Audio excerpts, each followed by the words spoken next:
আমি বিএনপি পন্থী, কিন্তু জাফর ইকবাল আওয়ামী লীগ পন্থী না, কোনো বর্ণনায় দেখবেন না।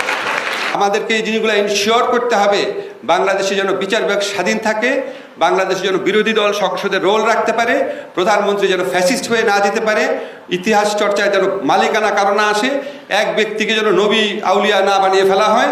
বিএনপি পন্থী বুদ্ধিজীবী হয়, তাহলে আনিসুজ্জামান আওয়ামী লীগ পন্থী বুদ্ধিজীবী না কেন? অনেক টকশোতে বলেছি, কোনো পত্রিকা লিখত না এটা। শুধু একটা ওই নিকৃষ্ট গণতন্ত্রের জন্য এত মানুষ প্রাণ দিয়েছে, এটা আমি বিশ্বাস করি না।